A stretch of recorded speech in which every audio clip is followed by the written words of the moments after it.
사람들은 개혁이란 말을 좋아하지만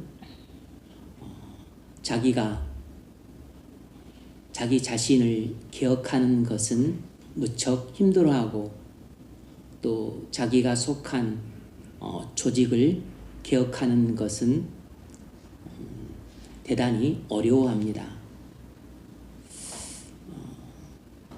좀 모순된 그런 감정이 있습니다.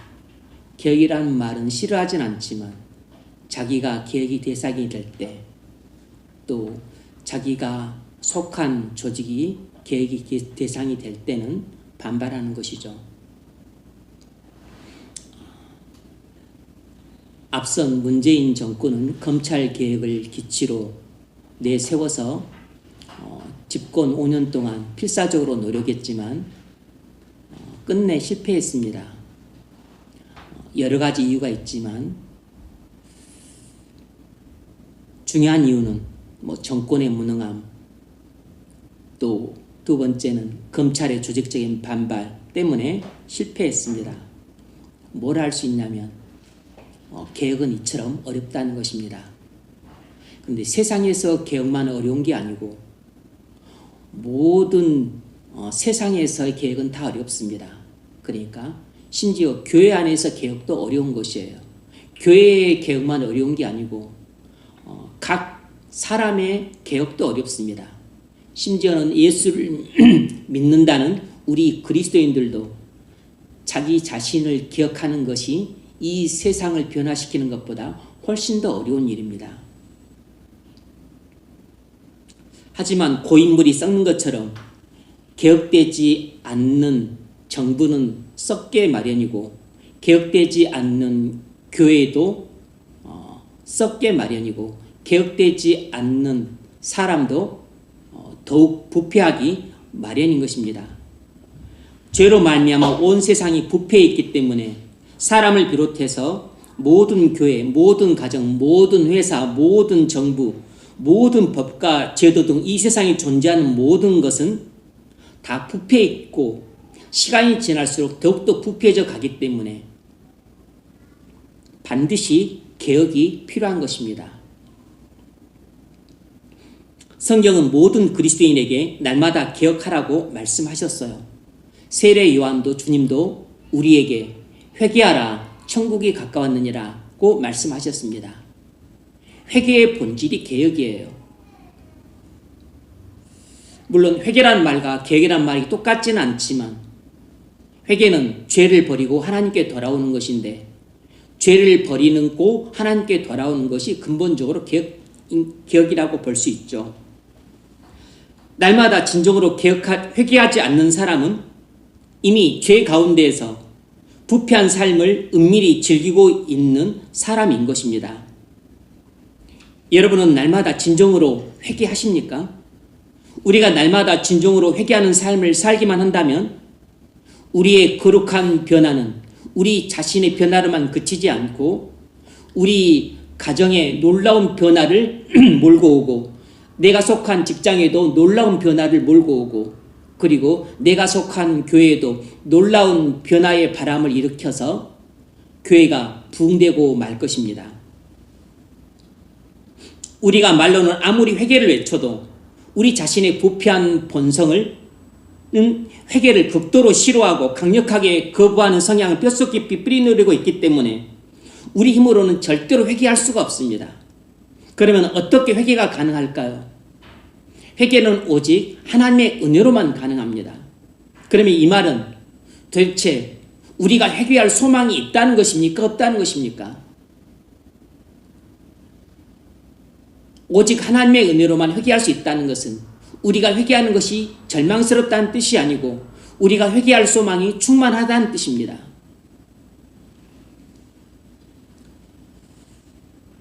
수룹바벨이 바벨론 포로에서 귀환해서 성전 재건의 사명을 받고 노력할 때 수많은 난관에 부딪혀서 실패할 위기에 봉착해 있었습니다. 그때 하나님이 스가랴 선지자를 통해서 수룹바벨에게 말씀을 주셨는데 이 말씀을 주셨어요. 만군의 여호와께서 말씀하시되 이는 힘으로 되지 아니하며 능력으로도 되지 아니하고 오직 나의 영으로 되느니라. 무슨 말이죠? 인간의 안목으로 볼 때는 하나님의 성전을 재건하는 것이 불가능해 보일지라도 하나님은 성전 재건을 성령을 통해서 능히 하실 수 있다고 확약하고 계신 것입니다. 내 안목으로 볼 때는 내가 회개하는 것이 아무리 불가능해 보일지라도 하나님께서는 성령을 통해 반드시 나를 회개케 하실 것을 믿어야 됩니다. 내 안목으로 볼 때는 내가 거룩해지고 그리고 순결해지는 것이 지금 상황으로는 불가능해 보일지라도 나는 못하지만 하나님께서 은혜로 나를 더욱더 거룩하게 변화시켜 가실 것이라는 것을 믿으십시오. 우리 가정이 복음화될까? 나 때문에 직장이 복음화될까? 과연 우리 교회가 부흥이 일어날까? 과연 한반도에 부흥이 일어날까? 내 안목으로 볼 때는 불가능해 보일지라도 나는 못하고 내 힘으로는 할 수가 없지만 그러나 하나님은 얼마든지 성령을 통해서 성령의 역사를 통해서 이 불가능해 보이는 일들을 성전 재건을 하신 것처럼 하실 수 있다는 것을 믿는 사람을 통해서 반드시 그 일을 해내시는 것입니다. 오늘은 종교개혁이 일어난 지 506주년이 되는 주일입니다. 로마서 1장 17절을 중심으로 종교개혁의 5가지 원리를 말씀드리고자 합니다. 로마서 1장 17절은 종교개혁의 대원리입니다. 오직 의인은 믿음으로 말미암아 살리라. 개신교회는 종교개혁의 산물이기 때문에 개혁을 싫어하거나 개혁에 반대하는 사람은 종교개혁 정신에 어긋나는 마인드를 갖고 있는 사람이고 우리 장로교회는 개혁교회인데 이 개혁교회의 마인드에 어울리지 않는 사람이에요. 우리는 날마다 말씀과 기도로 자기 자신을 개혁하기 위해서는 날마다 하나님 앞에 나아가 진정으로 회개하는 삶을 살아야 됩니다. 로마서의 주제는 1장 17절입니다. 이신칭의가 로마서의 주제죠. 오늘은 종교개혁의 주도자였던 마틴 루터의 생애를 잠깐 살펴보고 두 번째로는 이 종교개혁의 5대 원리에 대해서 살펴보려고 합니다. 먼저 첫 번째로 마틴 루터의 생애입니다. 인류 역사 가운데 가장 위대한 날은 바로 1517년 10월 31일 종교개혁이 일어난 일이라고 말할 수 있습니다. 이날은 마틴 루터에 의해서 종교개혁이 시작된 날입니다. 95교조 반박문을 독일 비텐베르그 대학 교회 정문에 부착함으로써 시작이 되었어요. 중세를 지배해온 타락하고 세속화된 로마 교회의 개혁을 요구한 것입니다. 종교개혁은 단지 기독교만이 아니고 유럽의 정치, 경제, 사회, 교육, 문화, 학문 등 제반 영역에 엄청난 개혁을 유발시켰습니다. 원래 종교개혁은 단순히 교리의 개혁, 신앙의 개혁으로 출발했는데 의도치 않게 이 오랜 시간에 걸쳐서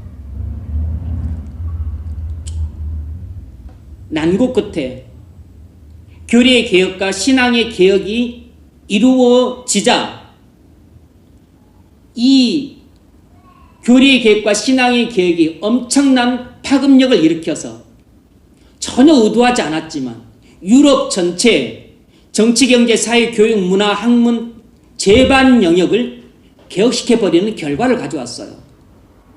그러니까 교리의 개혁이 얼마나 중요한가. 신앙의 개혁이 한 개인의 개혁뿐만 아니고 이것이 한 국가의 개혁, 그리고 나아가서 세계 전체의 개혁을 가져왔다는 사실에 주목할 필요가 있습니다. 그러므로 내가 개혁을 하게 되면, 내가 참된 회개를 하게 되면 우리 가정에 참된 회개 역사가 본물처럼 일어나게 되고 우리 가문에 회개하는 참된 성도들이 우후죽순처럼 일어나게 되는 엄청난 가문의 개혁을 몰고 온다는 사실을 기억을 하셔야 됩니다.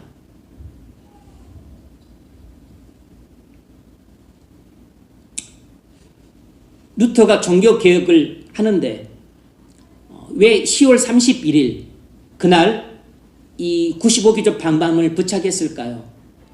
그것은 로마 교회의 만성절이라고 하는 절기 때문입니다. All Saints Day라고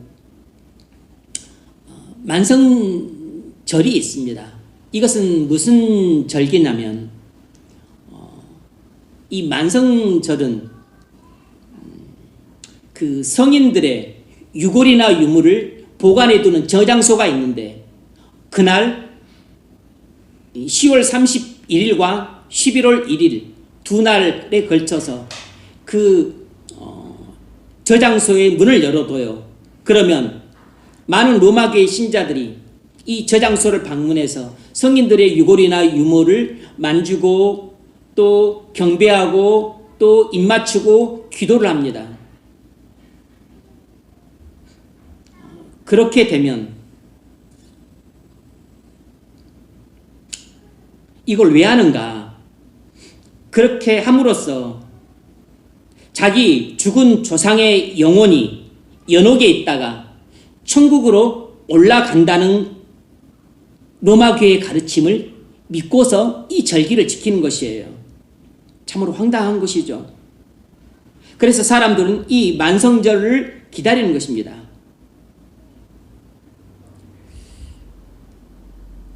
그런데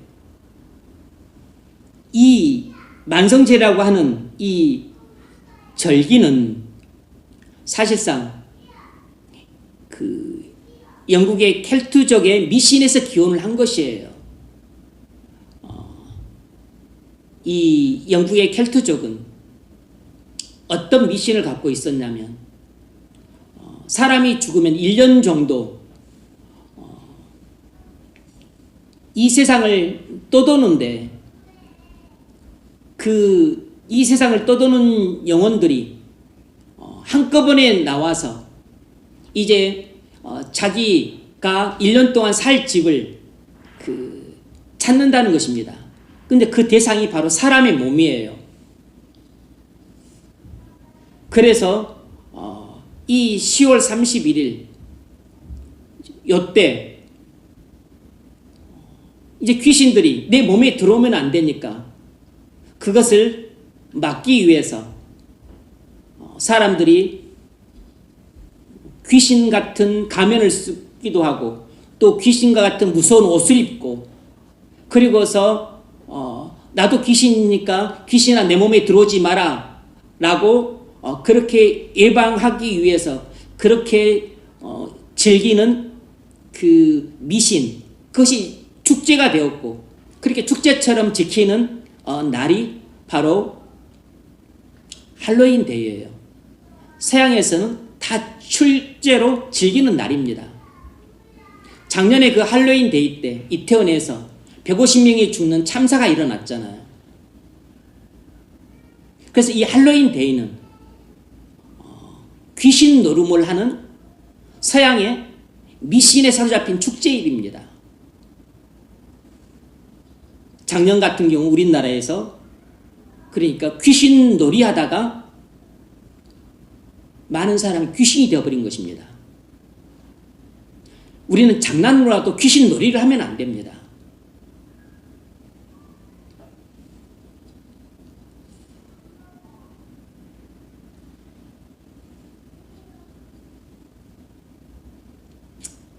우린 일체 참여를 해서도 안 되고 근처에 가지도 말아야 됩니다. 만일 어린이집이나 학교나 아니면 학급 차원에서 이런 행사를 재미삼아 한다 할지라도 학부모들은 반드시 자기 자녀를 참여하지 못하도록 참여를 거부할 뿐만 아니라 강력히 항의해서 이런 행사 자체가 열리지 못하게 막아야 됩니다. 이런 행사에는 재앙을 겪으면 겪었지 절대로 좋은 일이 있을 수가 없어요. 루터는 로마 교회의 이런 미신적인 관습에 반기를 들고 1517년 10월 31일에 비텐베르그 대학 교회 정문에 이 95개조 방망문을 게재를 했는데 그 일이 전혀 의도치 않게 종교개혁으로 승화되었던 것입니다. 마틴 루터는 독일 아이슬레벤에서 1483년에 태어나서 1546년에 죽었습니다. 그의 아버지는 농부이자 광부로서 광업진흥소 같은 곳에 근무를 했던 중산층이었는데 자신의 신분이 낮다고 생각했기 때문에 루터는 이미 에르푸르트 대학에서 인문학 석사학위까지 받았는데 법률가가 되기를 바랬기 때문에 법대에 진학을 시켰어요. 그런데 법대에 진학했던 바로 1505년 진학을 했는데 한 학기를 마치고 이제 집으로 여름철에 돌아오던 때 1505년 7월에 여름철에 벼락의 경험을 하게 됩니다. 그 루터의 생애에 있어서 중요한 두 번의 체험이 있는데 그 첫 번째 체험이 벼락의 체험이에요. 자기 친구랑 함께 에르푸르트로 돌아오고 있는데 그때 자기 친구가 벼락에 맞아 죽게 됩니다. 그것을 보고서 루터가 큰 충격을 받고 두려움에 사로잡혀서 광부의 신인 성 안나에게 기도를 합니다. 소원을 해요. 나를 살려주시면 제가 수도사가 되겠습니다. 이렇게 소원 기도를 하게 됩니다. 그리고서 루터는 학교를 그만두고 법대를 그만두고 어거스틴 수도원에 들어가서 수도사가 돼요.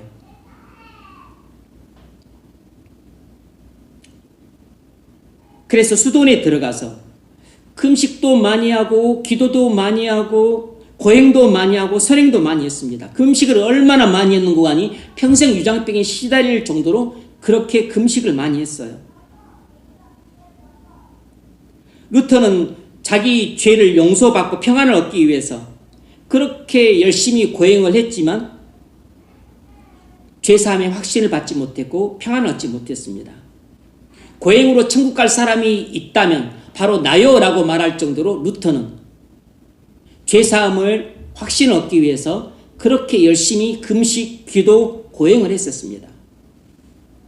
하지만 루터는 죄사함의 확신을 받지 못했기 때문에 마음이 평안이 없었습니다. 그러다가 1507년에 사제가 되었고 나중에 1512년에는 신학 박사학위까지 받게 됩니다. 1510년 로마 여행을 하게 되는데 이 로마 여행 때 부정적인 측면에서 한 가지 귀한 또 경험을 하게 됩니다. 로마에 가서 출장을 갔는데 성자들의 유골도 숭배하고 라테란 성당 빌라도 28개 계단을 한 계단 한 계단 무덤으로 기어 올라가기까지 했어요. 왜 그랬냐면 이 라테란 성당 앞에 있는 베드로 28계단을 무릎으로 한 계단 한 계단 기어 올라가면서 주 기도문을 외우면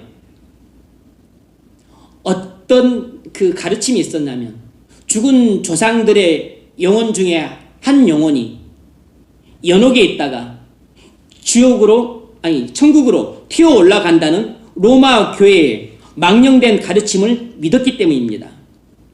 그래서 루터는 죽은 할아버지를 위해서 28개의 계단을 고행을 하며 계단 꼭대기까지 딱 올라갔는데 우리 할아버지가 천국에 올라가셨구나 이런 확신이 든 게 아니라 내가 지금 무슨 짓을 하고 있지? 내가 왜 이렇게 쓸데없는 짓을 하고 있지? 이런 허탈감이 밀려 들어왔습니다. 로마 여행을 통해서 루터는 로마 교회의 이 가르침 중에 허황된 것들이 많다는 것을 몸소 깨닫는 중요한 계기가 되었어요. 그러니까 여러분도 혹시 멀리 여행을 가게 되면 마냥 재밌게 놀고 마냥 맛있게 먹고 어떻게 하면 더 신나게 즐기고 올까 그 생각만 하지 말고 물론 맛있는 것도 먹고 노는 것도 필요하겠지만 하나님께서 이 여행을 통해 내게 중요한 영적인 깨달음을 주옵소서 이런 마음으로 여행을 간다면 훨씬 더 귀중한 것을 얻고 돌아오지 않을까 싶습니다. 로마에서 큰 실망을 경험하고 돌아온 후에 당시 어거스틴 수도원 원장이었던 요하네스 슈타우피치의 권유를 따라서 비텐베르그 대학에서 성경을 강의하게 되었어요. 시편, 로마서, 갈라디아서, 히브리서 이런 것들을 강의하게 되었습니다. 그런데 시편을 읽을 때마다 늘 마음에 부딪히는 말씀이 있었는데 주의 의로 나를 구원하소서 이 말씀을 읽을 때마다 마음에 부딪히는 것입니다. 또 로마서 중에서는 복음에는 하나님의 의가 나타나서 이 로마서 1장 17절 이 말씀을 읽을 때마다 마음에 큰 부딪힘이 있는 것입니다. 왜냐하면 루터는 하나님의 일을 굉장히 무서워했는데 이 하나님의 의가 죄인을 처벌하시는 무서운 공이라고 생각했기 때문입니다. 어떻게 이 무서운 의가 사람을 구원할 수 있다는 말인가? 어떻게 이 무서운 하나님의 공의가 죄인을 구원하시는 복음에 나타난다는 말인가? 이해할 수가 없었어요. 도대체 이 하나님의 의는 무슨 의인가? 고민이 깊었습니다. 그렇게 하나님의 의의 문제로 고민하던 중 루터는 1515년부터 18년까지 수도원에 그 비텐베르그에 있는 검은 수도원의 탑방에서 로마서를 연구하다가 1장 17절에서 오직 믿음으로 말미암아 의롭다함을 받는다는 이 이신칭의 진리를 깨닫게 됩니다. 바울 이후로 어거스틴 이후로 약 1000년 정도 사장되었던 이 믿음으로 말미암아서만 의롭다함을 받는다는 이 진리를 다시 발견하게 돼요. 이 탑방의 경험이 루터 인생에서 가장 큰 전환점이 됩니다. 탑방에서 1장 17절을 묵상하다가 루터는 십수년이 넘도록 그렇게 갈망하던 의롭다함을 받고 죄사함의 확신을 얻고 마음의 평안을 얻게 돼요. 루터는 이걸 깨달은 것입니다. 17절에 나오는 하나님의 의는 죄인을 심판하시는 하나님의 무서운 공의가 아니고 죄인을 구원하시는 하나님의 완전한 의라는 것을 알게 돼요. 하나님이 죄인에게 의를 요구하시는 것이 아니고 하나님이 죄에 빠진 불쌍한 죄인에게 하나님의 완전한 의를 주시겠다는 것을 깨닫게 된 것입니다. 이건 간단한 차이 같지만 엄청난 차이예요. 하나님이 죄인에게 의를 요구하시는 게 아니고 하나님이 죄에 빠져 있는 죄인에게 스스로는 얻을 수 없는 하나님의 완전한 의를 은혜로 주시겠다는 것이었어요. 하나님이 죄인에게 주시기 위해 준비해 주신 하나님의 의가 무엇입니까? 그건 하나님이 그리스도로 말미암아 준비해 놓으신 하나님의 완전한 의입니다. 하나님은 그리스도를 믿는 자에게 그의 모든 죄를 용서하시고 동시에 하나님의 완전한 의를 입혀주시는 것입니다. 하나님의 아들이신 예수 그리스도가 이 땅에 오셔서 하나님의 율법을 완전히 지켜 하나님의 의를 얻으시고 인류의 죄를 지고 십자가에 달려 피 흘려 죽으심으로써 인류의 죄를 용서해 주셨습니다. 그러므로 사람은 누구든지 천국 갈 자격과 공로가 없어도 예수 그리스도가 마련해 주시고 하나님이 입혀주시는 완전한 의의 수를 입으면 천국에 들어갈 수가 있습니다. 루터가 이것을 깨달은 것이에요. 고린도전서 1장 30절 예수는 하나님께로서 나와서 우리에게 의로움이 되셨느니라. 예수가 바로 나의 의로움이 되셨다는 걸 깨달은 것입니다. 예수님이 율법을 지키심으로 얻으신 하나님의 완전한 의가 내가 예수를 믿음으로 내게 옷 입혀져서 내가 의롭다함을 받는다는 사실을 깨닫게 된 것이에요. 어찌 보면 손바닥을 뒤집는 것처럼 쉬워 보이지만, 그런데 예전에는 선포되고 그리고 가르쳐지고 깨달았던 이 이신칭의 진리가 한번 이 로마 교회 중세시대에 영적인 어둠이 덮어지니까 이 진리가 사장이 되었어요. 그런데 이 1000년 동안 사장됐던 진리가 1000년 후에 1517년에 루터의 발견을 통해서 이것이 다시 열려진 것입니다.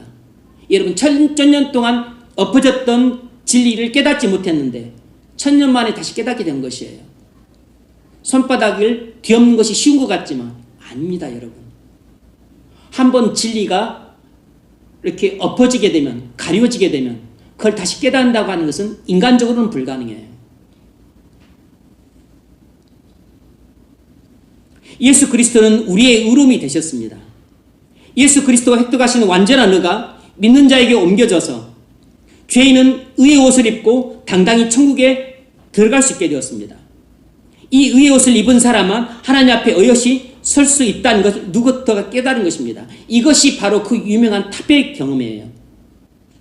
루터는 벼락 맞아 죽을 뻔했다가 부르심을 받고 탑에서 로마서를 묵상하다가 이신칭의 진리를 깨닫고 구원받은 것입니다. 그래서 루터는 이 탑의 경험을 복음적인 돌파라고 부릅니다. 여러분, 사람은 죄를 돈으로 용서받는 게 아니고 고행으로 용서받는 게 아니고 면죄부를 산다고 용서받는 게 아닙니다. 사람은 오직 그리스도의 피로만 자기 죄를 용서받습니다. 또 사람은 선행을 한다고 의로워지는 게 아니고 구제를 하고 기부를 한다고 의로워지는 게 아니고 대단한 공로를 세운다고 의로워지는 게 아니에요. 사람은 오직 그리스도의 피를 믿음으로써만 의롭다함을 받습니다.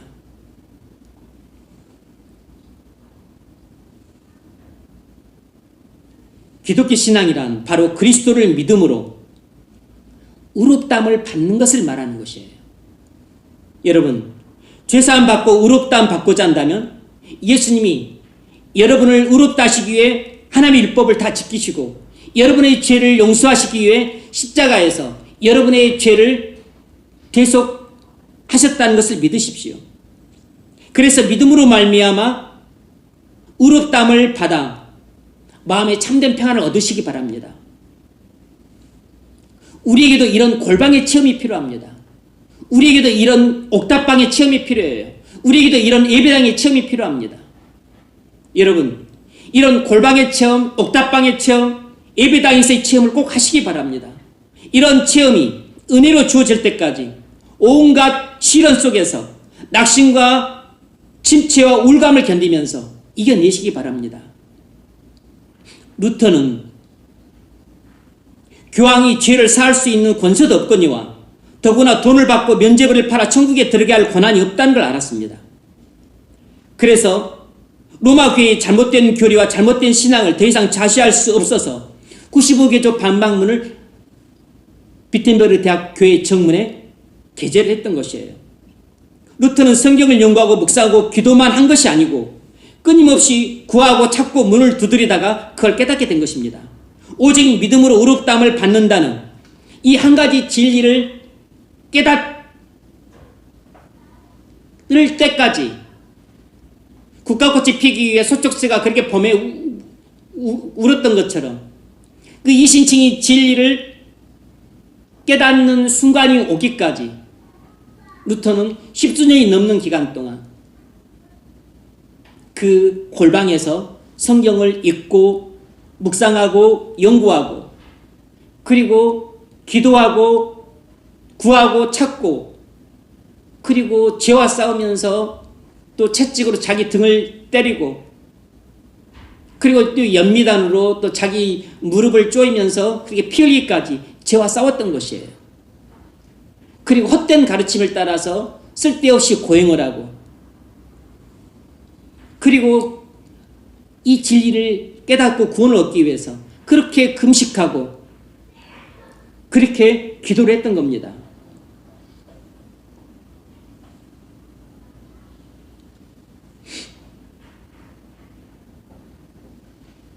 오직 믿음으로 어렵 땅을 받는다는 이신칭의 진리는 온갖 시련 속에서 낙심과 좌절과 침체와 오랜 동안의 우울감을 견디면서 어렵사리 발견된 다이아몬드처럼 빛나는 진리예요.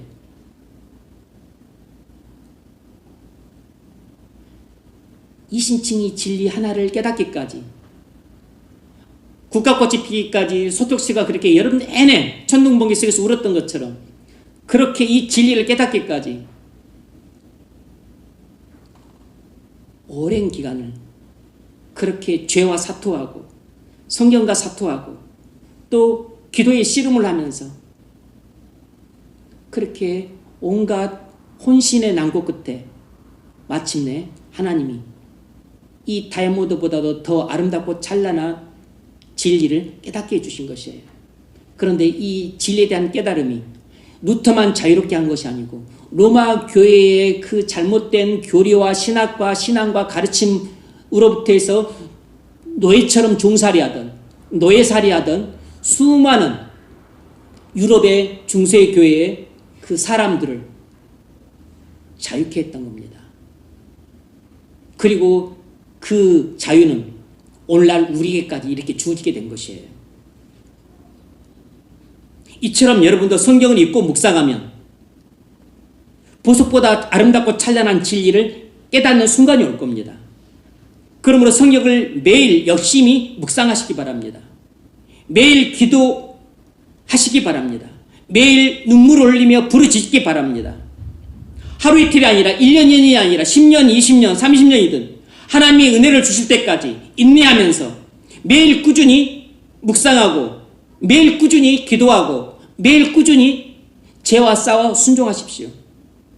시련이 와도 참고 역경이 와도 참고 낙심과 좌절과 침체와 우울감을 견뎌내고 그리고 눈물을 흘리면서 기도하고 간구하고 부르짖으십시오. 때가 되면 반드시 하나님의 은혜를 주실 것입니다. 잠언 29장 26절 주권자에게 은혜를 구하는 자가 많으나 사람의 일의 작정은 여호와께로 말미암느니라. 하나님께 은혜를 구하는 사람은 많고 많지만 그러나 모두 자기가 원하는 때 받는 게 아니고 하나님이 기뻐하시는 때 은혜를 베푸신다는 것입니다. 잠언 11장 27절 선을 간절히 구하는 자는 은총을 얻으려니와 악을 더듬어 찾는 자에게는 악이 임하느니라. 무슨 말인고 하니 하나님의 은혜를 입기 위해서 간절히 구하는 사람에게는 하나님이 반드시 은혜를 주신다는 것입니다. 하지만 은혜를 찾다가 지치고 고뇌해서 은혜를 구하지 않고 죄 속에서 쾌락을 찾고 그리고 더듬더듬 죄를 만지면서 그렇게 죄 속에서 쾌락을 찾는 사람한테는 하나님이 죄의 쾌락을 주신다는 것이에요. 그래서 악에 빠뜨려 버린다는 겁니다. 루터의 사상은 당시 가장 강력한 교황이었던 레오 10세의 반발을 사게 되었고 신성로마 제국 가장 강력한 황제였던 찰스 5세의 반발을 사서 결국 루터는 1521년에 정죄를 받고 파문을 당합니다. 그래서 독일 버름스 국회로 소환을 받는데 그때 황제가 앉아있고 추기경들이 다 앉아있고서 그리고서 루터가 신문을 받게 돼요. 추기경이 책을 쭉 쌓아놓고 루터를 신문합니다. 이게 네 책이 맞냐? 제 책이 맞습니다. 그러면 너는 이 책에 기록된 내용을 처리할 의사가 있느냐? 루터가 없습니다. 그랬다면 그날로 참수를 당했을 텐데 그러지 않고 하루만 여유를 주십시오. 해서 하루 동안 기도하고 하나님의 음성을 듣고 다음날 이렇게 대답합니다. 제가 기록한 책은 3가지 종류가 있는데 성도들의 경건생활을 열심히 하지 않은 측면에서 경건서를 썼는데 이건 취소할 필요가 없지 않습니까? 그렇지. 두 번째는 독일 사람으로서 애국 애족을 위한 책을 썼습니다. 독일의 그 수많은 자본이 그 로마로 쓸데없이 유출이 되는데 그걸 막자고 쓴 이 애국을 위한 책도 취소할 필요가 없지 않습니까? 사람들이 다 이구성성 그렇지 이렇게 맞장구를 쳤어요. 세 번째는 교리서인데 성경과 그리고 단순한 이성에 의해서 아니라고 반박되기 전까지는 제가 처리하지 못하겠습니다. 제가 여기 서 있사오니 주여 저를 도우소서 이렇게 유명한 말을 했습니다. 찰스 5세는 범스 칙령을 내리고서 루터에게 이렇게 선언했습니다.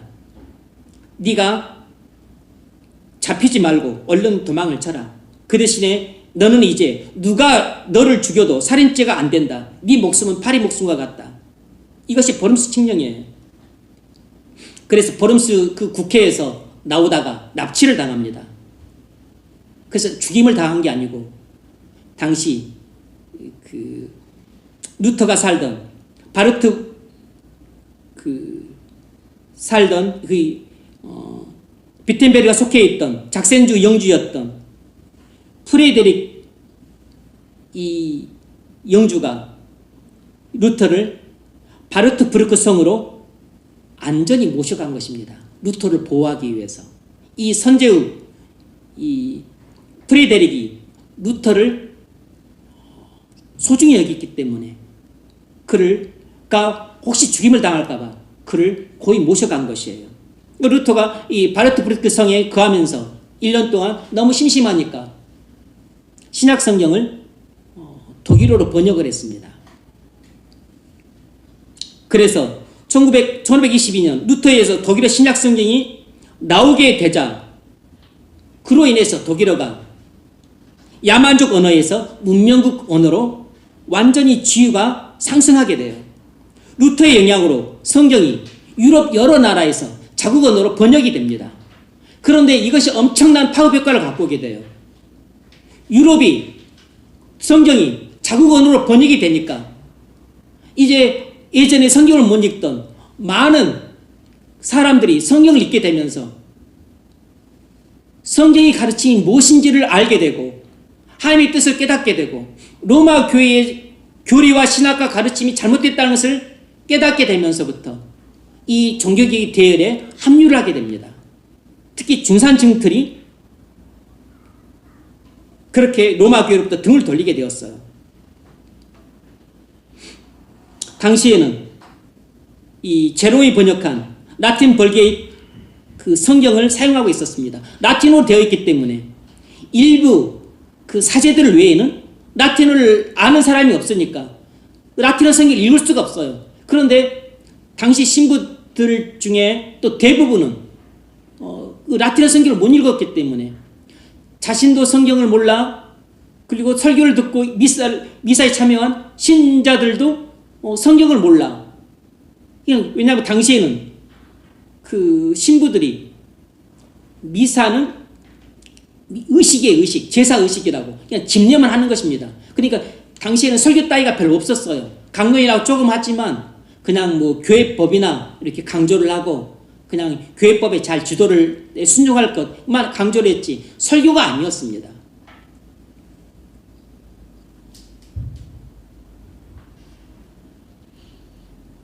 그래서 이 성경 번역이 우연치 않게 종교개혁이 유럽에 들불처럼 번져나가는데 결정적인 계기가 되었어요.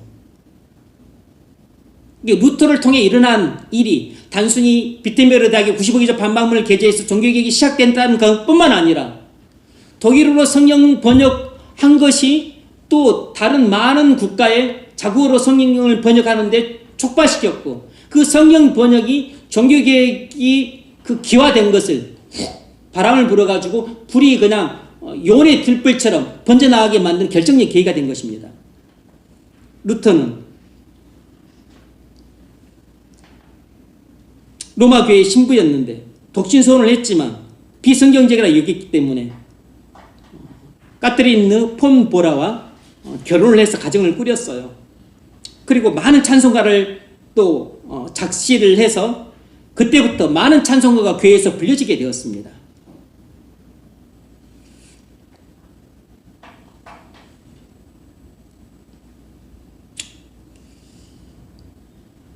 두 번째로 살펴볼 건 이것입니다. 종교개혁의 5가지 원리예요.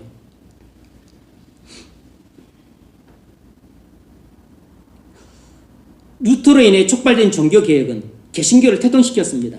종교개혁은 5가지 원리를 따라 진행되었기 때문에 종교개혁의 산물인 프로테스탄트, 우리 개신교회도 당연히 이 5가지 종교개혁의 원리를 따라 세워지고 그리고 성장해 가고 있는 것입니다. 종교의 5가지 원리가 무엇이죠? 첫 번째가 오직 믿음으로,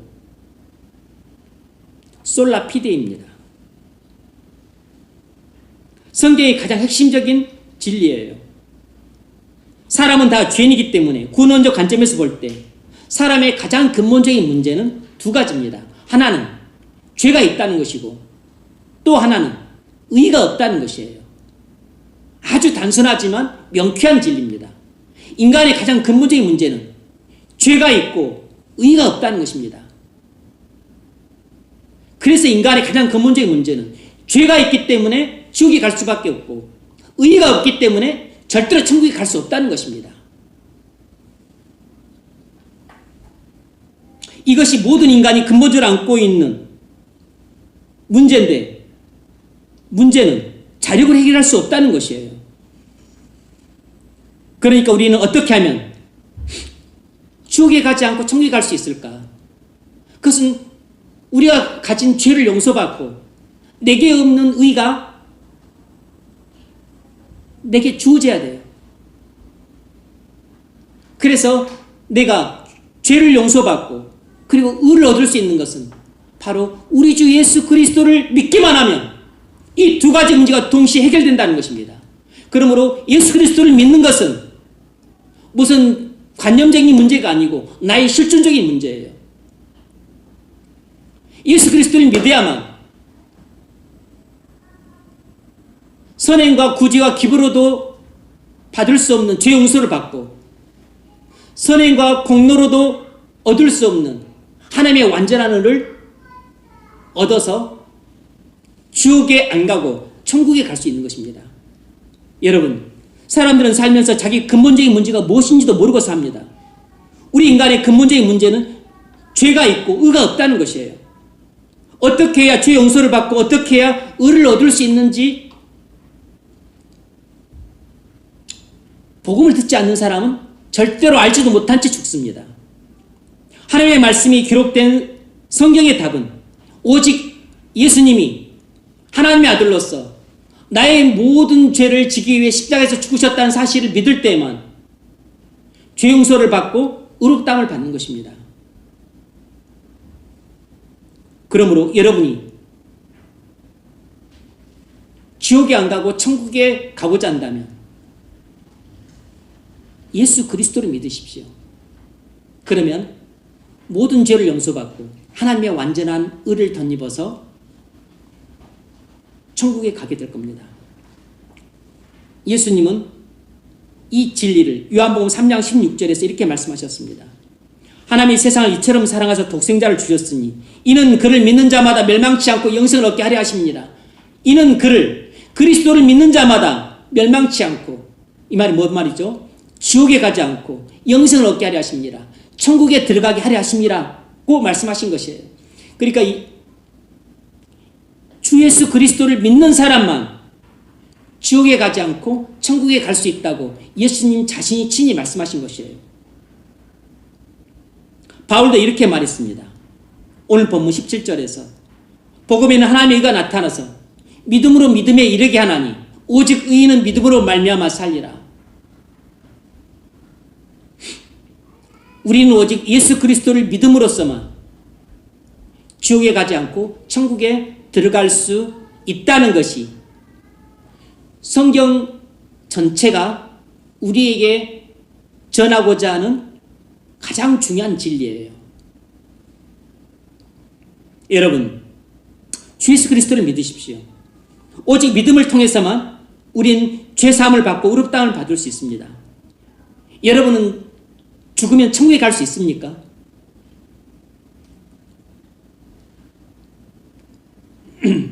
어떤 사람은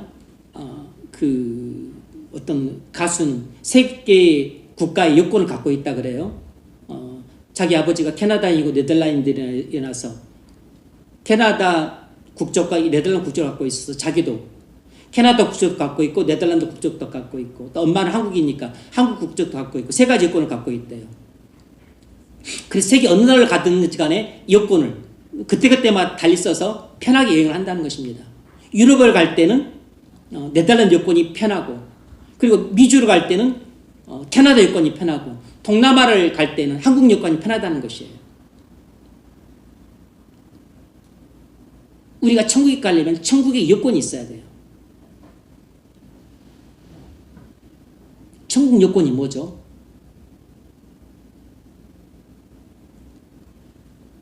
죄가 없어야 되고 의가 있어야 됩니다. 하나님의 완전한 의의 옷을 입고 있어야 돼요. 그 하나님의 의가 천국 여권인 것입니다. 여러분은 천국 여권을 갖고 계신가요? 천국 여권을 갖고 있어야 우리가 죽음이 두렵지 않고 언제 죽어도 우리는 기쁘게 죽음을 맞이할 수 있습니다.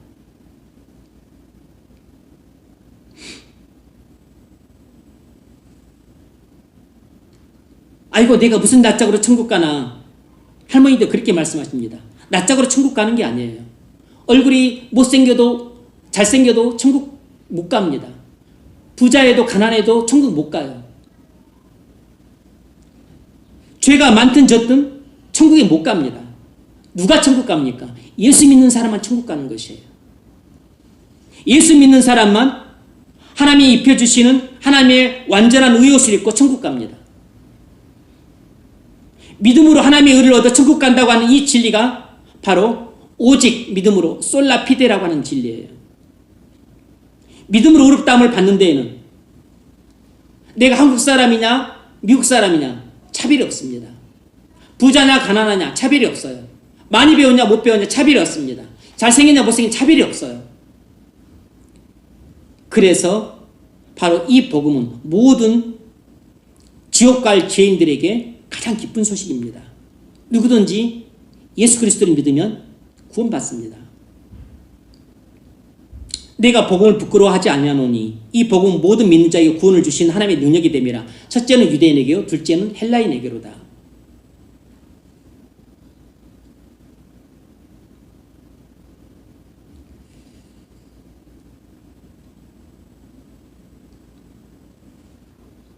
(1520년에) 루터가 그리스도인의 자유에 관하여라는 책을 써서 이 신칭의 진리를 선포했습니다. 루터는 그 책에서 그리스도인의 의는 세 가지 특징이 있다고 말했습니다. 좀 신학적인 내용인데 간단히 말씀드리겠습니다. 첫 번째는 내가 가진 의는 밖에서 온 것이라는 것입니다. 내가 가진 의는 내가 노력해서 얻은 것이 아니고 내 안에서 생성된 것이 아니라는 것이에요. 이건 내가 노력해서 얻은 의가 아니고 하나님께서 율법을 지켜서 얻으신 의를 내게 주신 것이라는 것입니다. 그러므로 내가 가진 의는 그리스도께서 얻으신 의를 하나님께서 내게 공짜로 주신 것입니다. 그러면 자랑할 게 없어요. 둘째로 내가 가진 의는 법정적인 의라는 것입니다. 실질적인 의가 아니라는 것이에요. 나는 죄 하나 짓지 않고 하나님의 율법을 완벽하게 지켜서 실제로 의로워진 사람이 아닙니다. 우리는 죄 하나 없이 깨끗하고 완벽하게 의롭게 살아서 천국 가는 게 아니에요. 우리는 원죄와 무수한 많은 자범죄들을 범한 죄인들입니다. 실제로 의로운 사람은 예수님 한 분밖에 안 계세요. 하나님은 우리가 실제로 의로워져서 천국에 들어가게 하시는 것이 아니고 우리는 무수한 죄를 범하는 죄인이지만 그리스도께서 하나님의 율법을 지켜 얻으신 완벽한 의를 하나님께서 우리에게 거저 주셔서 나는 하나님의 의를 옷 입고 천국에 가는 것입니다. 다시 말해서 하나님이 이미 심판대에서 나를 법적으로 의롭다고 선언하신 것입니다. 그래서 내가 가진 의는 실질적인 의가 아니고 법정적인 의입니다. 하나님이 나를 의롭다고 선언하셨지만 나는 내가 의로워진 사람은 아니에요. 왜냐하면 내 내면이 의로워지지 않았기 때문입니다. 나는 의를 갖고 있는 것입니다. 그런데 로마 교회는 이렇게 반박합니다. 실제로 의인이 아닌 사람을 어떻게 의인이라고 부를 수 있나? 실제로 의로워진 사람만 천국에 갈 수 있다. 그래서 그들이 말하는 구원 교리는 이것이에요. 오직 믿음으로만 의롭다함을 받는다는 교리가 아니고 믿음과 함께 선행을 해야만 구원받는 교리를 갖고 있어요. 믿음과 선행 교리, 이것이 그들이 말하는 구원 교리입니다. 근데 이것은 비성경적이에요. 성경이 그렇게 말하지 않습니다. 세 번째로는 우리가 가진 의는 정가된 의라는 것입니다. 원래 그리스도께서 갖고 계신 의였는데 내게 옮겨졌다는 것이에요. 바로 그리스도의 의는 이 세 가지 특징을 갖고 있습니다. 내가 받은 의도 이 세 가지 특징을 갖고 있다는 것을 기억하셔야 돼요.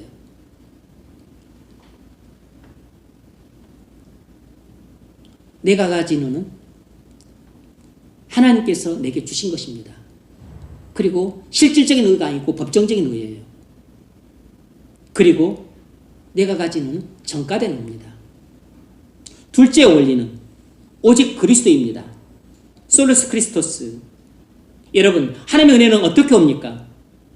로마 교회는 하나님의 은혜는 반드시 신부들을 통해서 온다고 가르쳤습니다. 그래서 신부들이 7가지 성례전을 행할 때 그 성례전을 통해서만 은혜가 온다고 가르쳤어요. 다른 데를 통해서는 절대로 은혜를 받을 수 없다고 가르쳤습니다. 오직 7성례를 통해서만 은혜가 온다는 것입니다. 이것이 로마 교회가 가르치는 7성례의 신학이에요. 지금도 로마 교회는 이 원리에서 조금 더 변하지 않았습니다. 신부가 아무리 타락하고 첩이 10명이고 고주망태가 되어도 신부가 7가지 성례전을 정해진 형식과 재료를 가지고 집례하면 하나님은 반드시 은혜를 주신다는 것입니다. 이것을 사회성의 원리라고 불러요. 일 자체로부터 은혜라는 효과가 온다는 것입니다. 로마 교회는 이 7성례에 적용되는 사회성의 원리에 모든 것이 걸려 있다고 볼 수 있어요. 물론 잘못된 신학입니다. 잘못된 교리예요. 잘못된 가르침입니다. 그런데 루터는 자기가 7성례에 매일 참여해도 은혜 하나도 못 받았다는 겁니다. 그런데 자기가 성경 읽고 기도하다가 그리스도께서 직접 주시는 은혜를 받았다는 것입니다. 여러분, 우리가 어떻게 은혜를 받죠?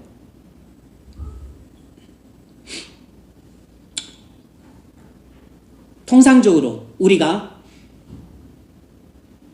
목사를 통해서 은혜를 받지만, 그러나 목사 없이도 은혜를 얼마든지 받을 수 있습니다. 사실 우리가 은혜를 받는 것은 그리스도로부터 직접 받습니다. 물론 목사를 통해서 은혜를 받을 때도 목사가 은혜를 주는 게 아니고 목사를 통해서 그리스도께서 여러분에게 직접 은혜를 주시는 것입니다. 그럼 목사 없이도 은혜를 받죠. 여러분이 골방에서 성경을 묵상할 때 말씀 묵상을 통해서 그리스도께서 여러분에게 직접 은혜를 주세요. 여러분이 골방에서 기도할 때 기도를 통해서 그리스도께서 여러분을 찾아가서 직접 은혜를 주세요. 여러분이 금식하고 그리고 하나님께 부르짖을 때 그 금식과 기도를 통해서 목사가 없지만 신부도 없지만 교황도 없지만 하나님이 직접 여러분의 은혜를 주세요. 그것이 바로 오직 그리스도라고 하는 원리입니다. 우리 개신교는 세례와 성찬 2가지 성례만 인정을 합니다. 그래서 우리는 말씀과 성례와 기도를 통해서 은혜를 받되 이것들은 전부 도구예요. 은혜는 주님이 직접 우리에게 주십니다. 목사가 전하는 설교나 집례하는 성례를 통해서 은혜를 받지만 은혜는 주님이 우리에게 직접 주세요. 다음 주에 우리가 성찬식을 합니다. 성찬식에 참여하는 여러분에게 목사가 은혜를 주는 게 아니고 목사가 집례하는 이 성찬식을 통해서 주님이 여러분에게 은혜를 직접 주시는 것입니다. 이것이 바로 오직 그리스도라고 하는 원리예요.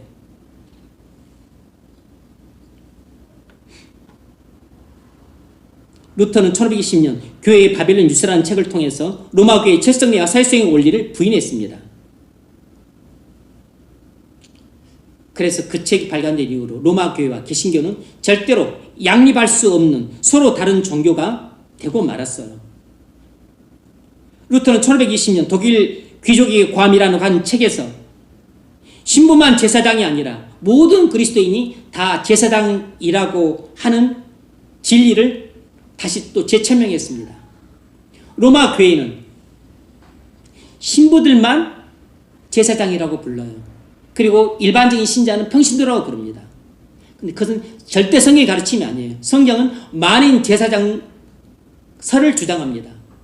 모든 그리스도인들이 전부 제사장이 되어서 하나님 앞에 다이렉트로 나갈 수 있다는 것입니다. 그것을 가장 잘 보여주는 것이 베드로전서 2장 9절이에요.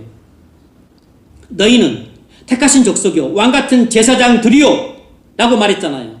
너희는 그리스도인들을 말하는 것이죠. 이 편지를 받고 있는 소아시아 교회 그리스도인들을 말합니다. 너희는 그리스도인은 하나님 앞에 제사장이라는 것입니다. 제사장이기 때문에 누구의 도움도 필요 없이 우리는 직접 하나님 앞에 나갈 수 있어요. 그런데 로마 교회는 안 그렇습니다. 로마 교회는 절대로 평신도들이 하나님 앞에 직접 나갈 수 없어요. 로마 교회에서 그렇게 말했다가는 완전히 이건 이단 취급받습니다. 로마 교회 신자들은 절대 하나님 앞에 나갈 수 없어요. 반드시 신부를 통해서 나가야 됩니다. 심지어 죄 고백도 그들은 하지 못해요. 신부를 통해서만 고해성사를 해야 돼요. 죽을 때도 종부성사를 받아야지만 천국에 들어갈 수 연옥에 갈 수 있습니다. 뭐 천국에 갈 수 있는 사람 없어요. 평신도 중에는. 성자나 돼야 곧바로 다이렉트 천국에 가지. 성자 말고는 절대 천국에 갈 수 있는 사람 아무도 없습니다. 일반적인 신자들은 천국에 못 가고 전부 연옥에 갑니다. 연옥에 대기하고 있어야 돼요. 완전히 성경적인 가르침이 아닙니다.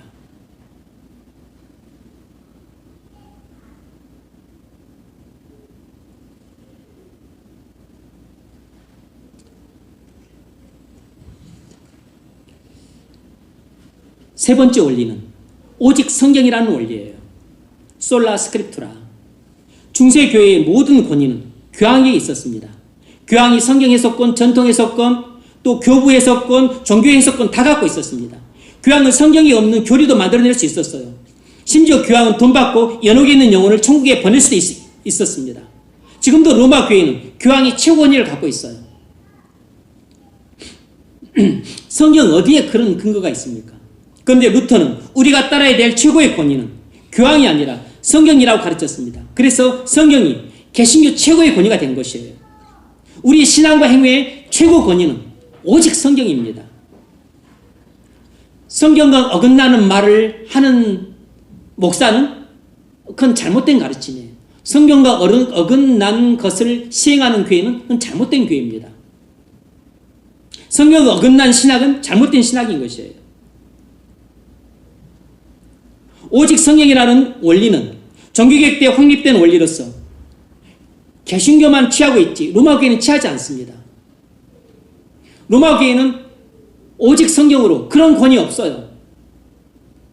디모데후서 3장 16절 모든 성경은 하나님의 감동으로 된 것으로 교훈과 책망과 바르게 함과 의로 교육하기 유익하니 이는 하나님의 사람을 온전케 하며 모든 선한 일을 행하게 온전케 하려 함이니라. 루터는 말하기를 성경을 아는 그리스도인은 성경을 모르는 교황보다 훨씬 신령하다 그랬습니다. 의미 있는 말이죠. 여러분, 여러분의 신앙과 행위에 있어서 최고 권위가 성경이십니까? 여러분의 가치관, 인생과 세계관의 최고 권위가 성경이세요? 여러분의 모든 사고와 판단과 결정의 기준이 성경이십니까? 모든 사고와 판단과 행동의 기준이 성경인데 여러분들이 성경이 하지 말라고 하는 것을 왜 그렇게 하십니까? 성경이 하지 말라고 하는 그 불신자와 결혼을 왜 하세요? 성경이 그 아니라고 하는데도 불구하고 왜 잘못된 결정을 내리십니까? 예수를 팔아서 돈을 취하지 말라 그러는데 왜 예수를 팔아서 돈을 취하십니까? 왜 신앙을 꾸기고서 그렇게 돈에 집착을 하세요?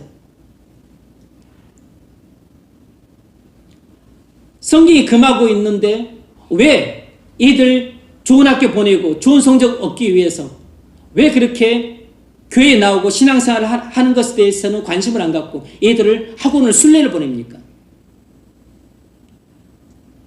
왜 신앙이 해가 되는 줄 알고 그리고 공부에는 좀 더 도움이 될지 모르지만 왜 얘들을 외국으로 어학연수 보내고 그렇게 조기 유학을 보내고 그런 일을 하십니까?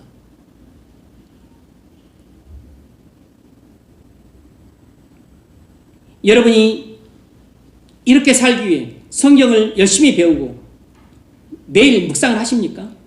그리고 암송하려고 노력을 하세요? 여러분이 정말로 성경을 최고의 은혜로 생각할 뿐만 아니라 성경을 정말로 사랑한다면 누가 시키지 않아도 성경을 매일같이 묵상하게 되어 있고 그리고 성경을 안고 삽니다. 그리고 틈만 나면 성경을 암송하고 그리고 성경을 배우는데 지치질 않아요. 여러분이 금요일날 성경을 2시간 넘게 배우는데도 불구하고 졸지 않고 또 잘 참여해줘서 너무 고맙게 생각합니다. 이 보통 성도가 아니죠. 아주 훌륭한 성도인 겁니다. 그것들이 절대 없어지지 않아요. 땅이 떨어지지 않습니다. 반드시 여러분의 피가 되고 살이 될 것입니다. 여러분, 루터가 어느 한날 아침에 갑작스럽게 눈을 뜨니까 성경 우연히 한 절 읽다가 우연히 이신증이 진리를 깨달았을까요? 이신증이 진리를 깨닫는 것은 한순간이었겠지만 찰나의 순간이었겠지만 1초도 안 되는 시간이었겠지만 그 진리를 깨닫기까지는 십수년이 넘는 기간 동안은 골방에서 그렇게 울며 기도하고 금식하고 기도하고 그 쓸데없이 또 고행을 하고 그리고 성경과 씨름을 했어요. 성경을 묵상하고 성경을 연구하고 성경을 읽고 암송하고 그러다가 은혜의 한순간이 찾아온 것입니다. 여러분도 은혜의 한순간을 맞이하기를 원한다면 가을에 아름다운 국화꽃이 피기 위해서는 봄, 여름 그렇게 소쩍새가 울고 천둥번개를 다 통과해야 되는 것처럼 인내의 세월을 보내야 되는 겁니다. 인고의 세월 후에 국화꽃이 피듯이 은혜의 꽃도 만발하는 것이에요. 네 번째 원리는 오직 은혜라는 원리입니다. 솔라 그라티아. 믿음은 인간의 자유주의 결단인가 아니면 하나님의 은혜인가 하는 논쟁이 있었습니다. 여러분이 자유주의로 예수를 믿었습니까? 아니면 하나님의 은혜로 믿었습니까? 당연히 우리는 하나님의 은혜로 예수를 믿었죠. 그런데 그 당시에는 이것이 논란이 되었습니다. 지금도 이 문제는 논란의 이슈예요. 그런데 성경은 우리가 하나님의 전적인 은혜로 믿음을 얻게 되었다고 말을 해요. 에베소서 2장 8절 너희가 그 은혜를 인하여 믿음으로 말미암아 이미 나왔잖아요. 믿음이 어디서 나왔나? 하나님의 은혜에서 나왔다는 것입니다. 구원이 어디서 나왔나? 믿음에서 나왔다는 것입니다. 믿음이 어디서 나왔나? 하나님의 은혜에서 나왔다는 것이 성경에 이 세 단어가 딱 나와 있잖아요. 너희가 그 은혜를 인하여 믿음으로 말미암아 구원을 얻었나니 이것이 너희에게서 난 것이 아니요 하나님의 선물이다. 이것이 너희에게서 난 것이 아니요 인간의 자유주의가 아니고 하나님에서 난 것이라. 하나님의 은혜에서 믿음이 나왔다는 것입니다. 이렇게 명백하게 나왔음에도 불구하고 로마 교회는 뿐만 아니라 또 많은 자유의지론자들은 이것을 혼란케 만듭니다.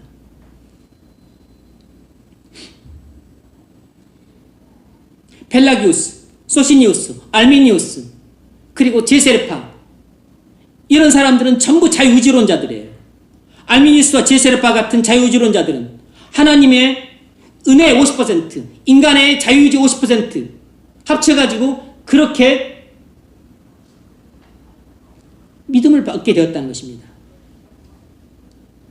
하나님의 은혜 플러스 인간의 자유의지로 말미암아 구원을 받게 되었다고 가르쳐요. 완전히 잘못된 가르침입니다. 그래서 우리가 알미니안주의를 배격하는 것이에요.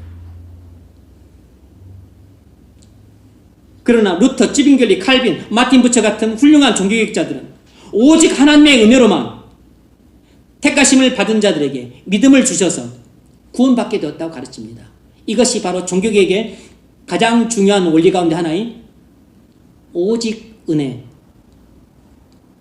솔라 그라티아라고 하는 원리예요. 사울이 어떻게 그리스도를 믿게 되었습니까? 자유의지로 믿었나요? 아닙니다. 하나님의 은혜로 믿었습니다.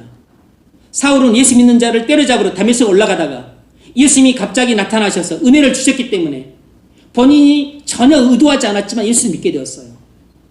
이를 보더라도 사람들에게는 자유의지가 없다는 걸 알 수 있습니다. 제가 밥을 먹을 수도 있고 안 먹을 수도 있는데 그거 자유의지 아닙니까? 자유의지 아니에요. 제가 개를 팰 수도 있고 머리를 쓰다듬을 수 있는데 이거 자유의지 아닙니까? 제가 지금 문 밖을 뛰어나갈 수도 있고 자리에 앉을 수 있는데 이거 내가 결정할 수 있잖아요. 이거 자유의지 아닙니까? 자유의지 아니에요. 뭐죠? 자율의지입니다. 자율의지. 자율의지와 자유의지는 다른 것입니다. 나중에 그건 자세히 설명하겠습니다.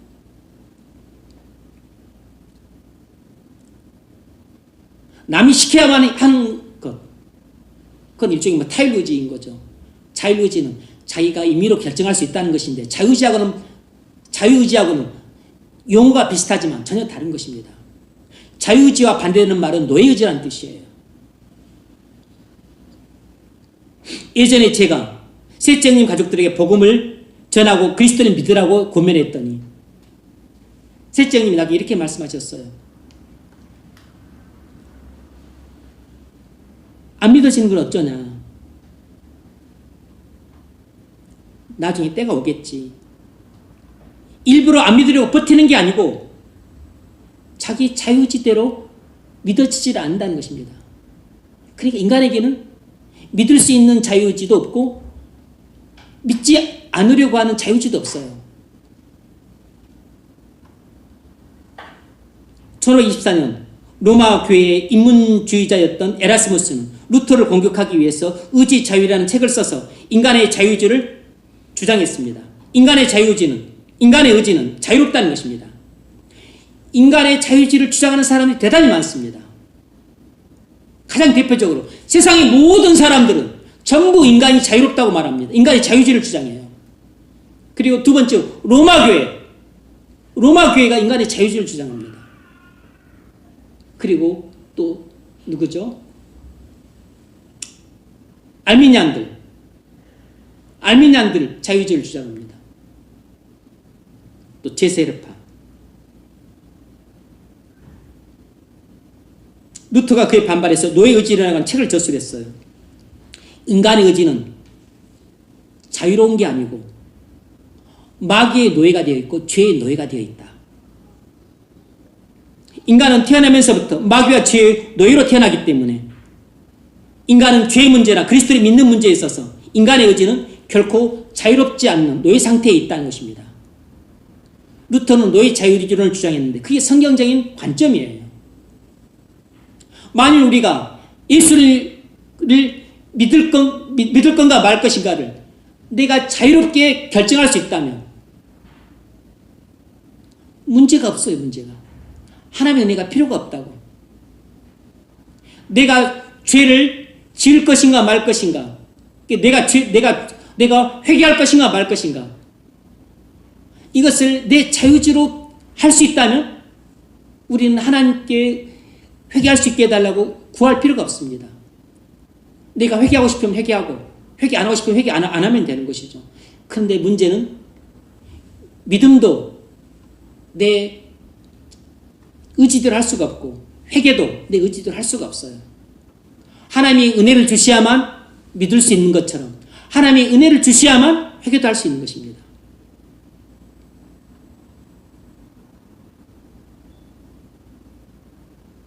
요한복음 1장 12절에서 우리 믿음은 전적으로 하나님의 은혜라는 것을 강조해요. 영접하는 자, 곧 그 이름을 믿는 자들에게는 하나님의 자녀가 되는 권세를 주셨으니 이미 상반절에서 그 이야기를 하고 있죠. 예수 그리스도를 믿는 것은 하나님이 거저 주시는 은혜라는 것입니다. 13절 이는 혈통으로나 육정으로나 사람의 뜻으로 나지 않냐고 오직 하나님께로부터 난 자들이니라.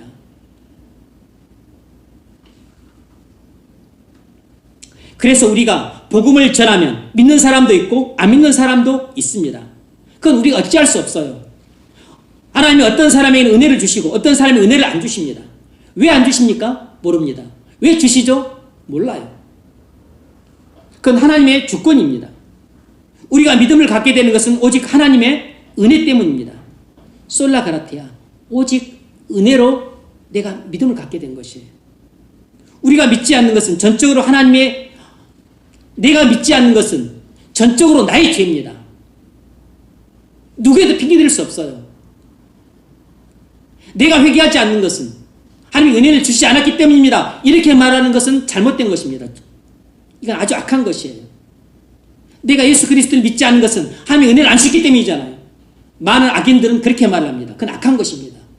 내가 예수 그리스도를 믿지 않는 것은 내 죄예요. 내가 회개를 하지 않는 것은 내 악한 본성 때문에 내가 회개하지 않는 것입니다. 그러므로 회개하지 않는 것은 내 죄예요. 내가 회개를 했다면, 내가 회개를 하게 된 것은 원래 회개할 수 없는 내가 회개를 했기 때문에 그건 하나님의 은혜로 회개를 한 것입니다. 내가 예수 그리스도를 믿게 된 것은 예수 그리스도를 믿을 수 있는 능력이 없는 내가 예수 그리스도를 믿었으므로 이건 전적으로 하나님이 내게 은혜를 주셔서 믿게 된 것이에요. 이것이 바로 오직 은혜라는 원리입니다. 이미 이것은 로마서 9장을 다룰 때도 이미 여러 차례 말씀을 드렸습니다. 마지막 5번째 원리는 오직 하나님께 영광이라는 원리입니다. 솔리데오 글로리아. 하나님이 죄인들에게 전적으로 은혜 주셔서 구원하시기 때문에 교황이나 신부가 영광을 가르쳐서는 안 되고 오직 하나님만이 영광을 받으셔야 된다는 것입니다. 지금 당시 중세 로마 교회는 말할 것도 없거냐. 지금도 신부나 교황이, 추기경이 하나님의 영광을 많이 가르치고 있습니다. 목사도 내가 누구를 구원했다 이렇게 말하면 안 됩니다. 교황이나 신부가 어떤 사람도 구원 못하는 것처럼 목사도 한 사람도 구원 못해요. 구원은 오직 하나님이 하시는 일입니다. 목사는 오직 말씀 전하고 기도하고 신방하고 상담하고 지도하는 일들을 충실히 감당할 뿐인 것입니다. 그럴 때 하나님이 사람을 구원하시는 것이에요. 그러니까 영광은 오직 누구만 받으셔야 되냐면 하나님만 받으셔야 됩니다. 우리 예배를 통해서, 우리 인격과 삶을 통해서, 우리의 찬송과 기도와 봉사와 헌금과 순종과 그리고 우리의 모든 생애를 통해서 하나님만 영광을 받으셔야 됩니다. 이것이 바로 솔리데오 글로리아, 오직 하나님께 영광을 이라고 하는 원리입니다. 말씀을 맺겠습니다. 여러분, 오늘은 종교개혁 506주년 되는 주일입니다. 종교개혁 주일을 맞이해서 우리 교회는 종교개혁 5대 원리이자 개신교 원리를 굳게 붙들고 신앙생활하는 교회가 될 수 있기를 바랍니다. 여러분들 이 5가지 원리를 마음에 새기고 신앙생활 하심으로 날마다 일신우신하는 신앙개혁이 일어나서 괄목할 만한 신앙의 진보가 있기를 바랍니다. 그러면 어떻게 되죠? 날마다 진정으로 회개하는 삶을 사셔야 됩니다. 이것이 종교개혁 5대 원리를 마음에 새기고 살아가는 모든 그리스도인들의 삶의 지표예요. 회개하는 것이 곧 믿는 것입니다. 그런 날마다 진정으로 회개하는 삶을 살아가시고 날마다 주 예수 그리스도를 믿음으로 살아가심으로 여러분 개인에게 놀라운 개혁이 일어나길 바라고 그로 인해서 여러분 가정과 여러분이 섬기는 직장과 또 우리 나라와 또 우리 교회가 놀랍게 개혁되고 부흥이 일어나서 마침내 저 열방에도 이 놀라운 은혜의 복음이 널리 전해져서 그곳에도 놀라운 구원과 부흥이 일어날 수 있기를 주의 이름으로 축원합니다.